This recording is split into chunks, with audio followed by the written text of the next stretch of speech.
What you're about to witness is a chilling courtroom moment where justice meets unspoken trauma.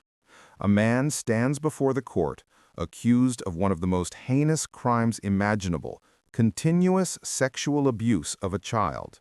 But here's the twist. Instead of going to trial for the original charge, he strikes a plea deal. Why? What's in it for him? And what does it mean for the victim? Over the next 10 minutes, we'll break down the plea, the legal language, the raw emotion, and the powerful victim statement that brings the entire courtroom to a standstill.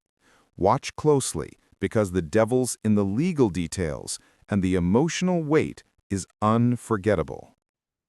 We now call 21-38247, the state of Texas versus Eric Wade Weisenbecker. Is that you? Yes, sir. Present with your attorney, Mr. Matuska, and the state's attorney. All right, you were charged here with the first-degree felony of continuous sexual abuse of a child. What are we going to do? It's a plea on the lesser of aggravated sexual assault of a child under 14, Judge. All right, so what is it? You said it's aggravated sexual assault, right? Yes, sir, of a child under 14, and I can give you the code citation for that. Second there. 22.021, if you need it. All right, does the defendant waive a formal reading of this? Again, can we proceed in summary? Yes, sir. In summary, this indictment alleges that from on or about October 29th, 2014 through on or about October 31st, 2019 in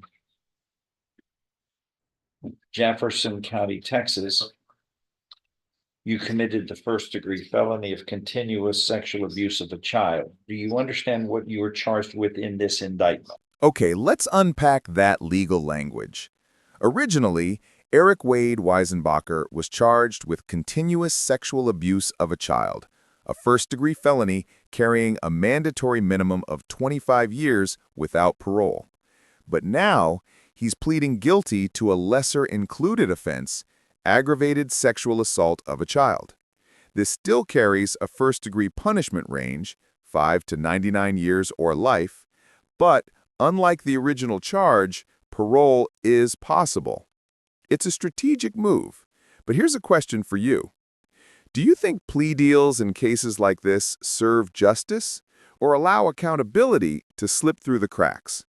Drop your thoughts in the comments. Yes, sir. Now, an agreement has been reached where you would be pleading guilty to the lesser included offense of aggravated sexual assault of a child. Is that your understanding of the agreement?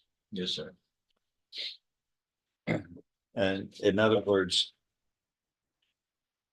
you would be pleading guilty to under section 22.021 of the Texas Penal Code, aggravated sexual assault.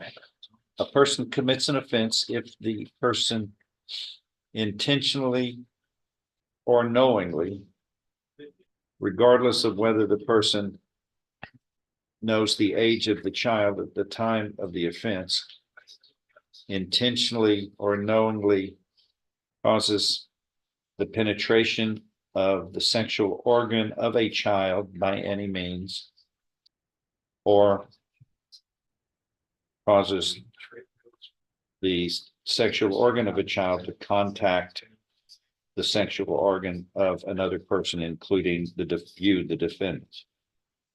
And those two ways, those two manners and means are alleged in this indictment. And then also, Judge, just to make sure that you got the finding there, you need to be almost at the very bottom. The child has to be under 14. And it's alleged in this indictment, though, that the child was then and there younger than 14 years of age. Yes, sir. At the time of the event alleged in the indictment. An offense under this section is a felony of the first degree. And is the punishment range a minimum of 25 years imprisonment? No, sir, not on the offense that he is pleading to. It is on the offense that he is indicted. The offense that he is pleading to is just a standard first-degree felony with special parole rules because of the child being under a certain age. All right, let me just get this clear here. So he's going to be pleading guilty to the lesser included offense of aggravated sexual assault under section 22.021. So this then becomes punished as a first-degree felony, which means you face no less than 5 nor more than 99 years confinement in prison or life imprisonment, and a fine up to $10,000 can be assessed. Do you understand, sir? Yes, sir. An agreement's been reached. Let that sink in. He just pleaded guilty to penetrating a child under the age of 14, not once, repeatedly, over a span of years. And yet this is the reduced charge. Imagine the emotional gravity here. The courtroom remains steady, clinical, even detached. But beneath the surface, this is devastating. Every yes, sir from the defendant sounds routine, but behind those simple affirmations lies a world of trauma, of broken trust. What would you say to someone who committed this crime and simply responded with yes, sir? Let us know, because this part hits hard. Where you would be pleading guilty, sentenced to 25 years in prison. Is that your understanding of the agreement? Yes, sir.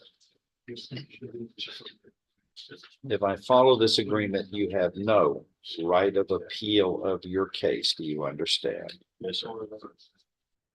So how do you plead to this lesser included aggravated sexual assault under section 22.021 of the continuous sexual abuse of a child under section 21.02 as you are originally indicted? This first degree felony of the lesser included offense of aggravated sexual assault under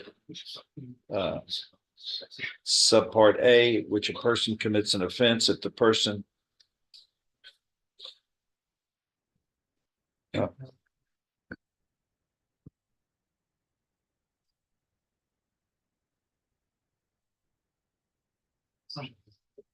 intentionally or knowingly, regardless of whether you knew the age of the child at the time of the offense,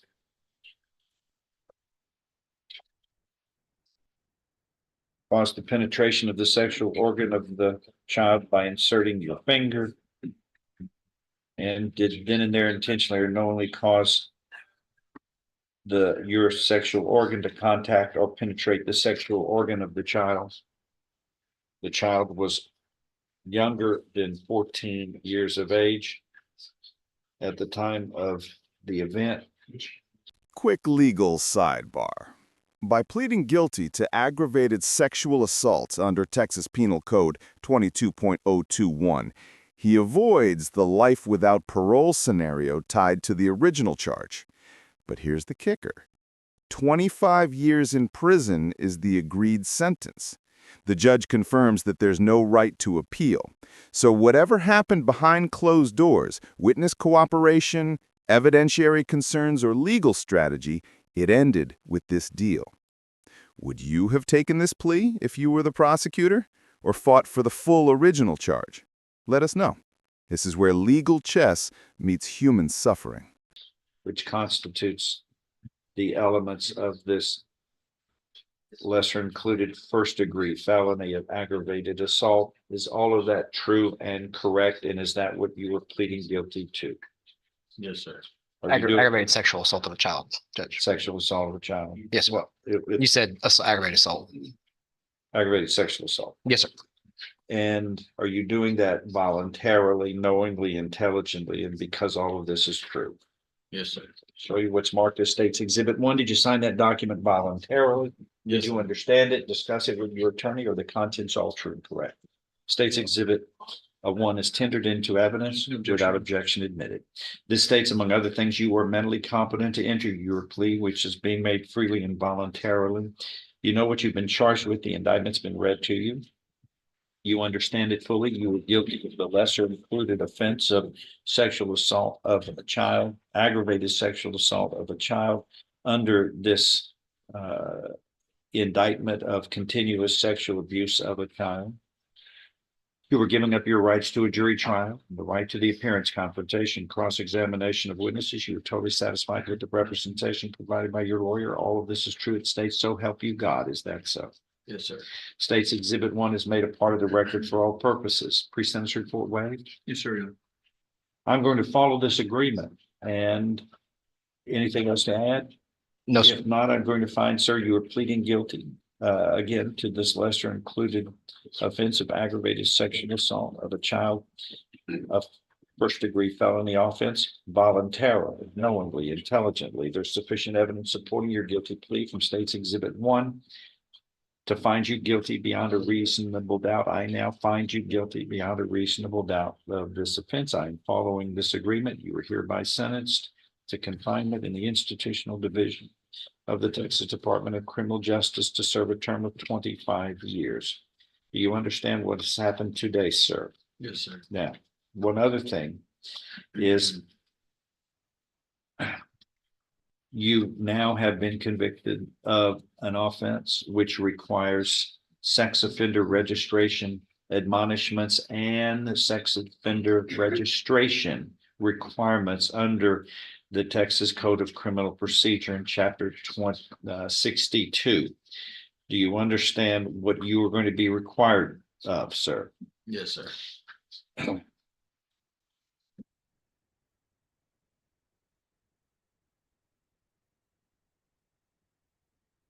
Ryan, I'm going to write your name here on the sex offender to complete it. It says that you acknowledge that you've been admonished by Mr. Matuska that one, with a reportable conviction or adjudication, like what has happened in this hearing, which requires you to comply with Chapter 62 of the Texas Code of Criminal Procedure, sex offender registration, what we refer to it as.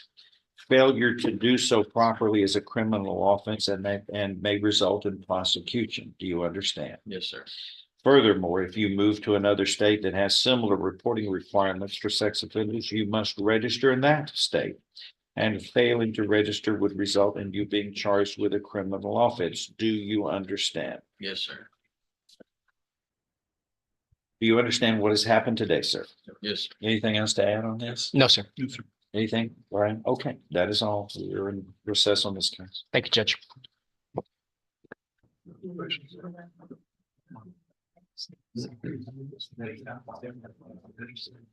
Hold on.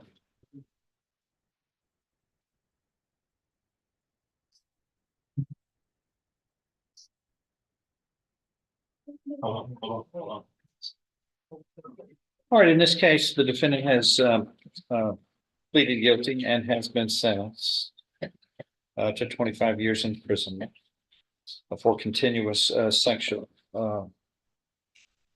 It was the lesser included. Yes, sir. Aggravated sexual assault under this indictment, charging him with continuous sexual assault of a child. Under Article 42.03 of the Texas Code of Criminal Procedure, the court shall permit a victim of an offense to appear in person and to present to the court and to the defendant a statement of that person's views about the offense, the defendant, and the effect of the offense on that victim. And you may proceed. Thank you, Judge. I asked myself many times why I could do that to someone. Why could you put the time on your day to hurt me? I even asked Papa why you would do that, and he would tell me because he was lonely, didn't have a corporate job. He only sat on his butt and played video games and smoked weed, and he was lonely, and you're the only female I was with him, so I did that to you. For the longest time, I wouldn't accept that answer because I didn't want it to be true. I wanted it to all be an illusion, but I came to church and accepted that it is true. It's not my fault. You're the reason we're here. You know, when I first told someone, you tried to tell me for the longest time that it was the drugs and that it didn't happen, that I was just trying to get you in trouble. But I'm doing this right now to heal from the trauma that you have caused me and from the hurt that you have caused me and how I react to other people. And I forgive you, but I don't forgive the action that you've caused. This is the moment that shatters the silence. The victim, brave and composed, delivers a statement filled with hurt, clarity, and forgiveness. I forgive you, but not your actions. Those words cut like a scalpel. And just when she starts, the defendant tries to speak, breaking courtroom protocol. The judge? He's not having it. Contempt of court is on the table. This is about giving the victim her voice, her moment of truth. Have you ever seen someone try to justify their behavior at the worst possible moment? Tell us how you would have reacted, because this is the raw heart of the case, and it's not easy to watch. What, hold on. Did the defendant speak? Yes, Your Honor. You speak to her during her time of allocution, I will hold you in contempt and add more time to your sentence. Yes. Is rudeness a part of your character as well? Well, remain quiet. She has the floor. The law says she is entitled to speak, not you. Follow the rules. No, that's my fault. I should have. That's all right. He made a free choice to attempt to dialogue with the lady, and that is not allowed under the rules. Go ahead, ma'am.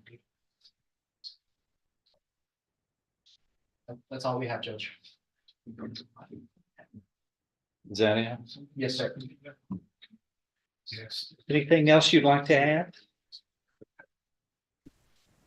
I still love you because you're my dad, but I don't love you as a person anymore.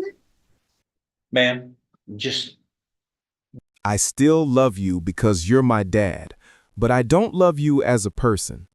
That sentence alone could crumble walls. It's love conflicted with pain, family mixed with betrayal. The judge gives her advice rooted in resilience. Life is full of evil we don't choose, but we can choose what to do next.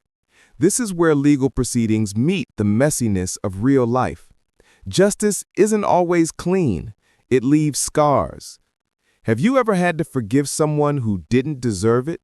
Drop your experience below. This girl's strength deserves to be seen and honored. do your best to move on with your life. The world has wonderful things to enjoy and take advantage of.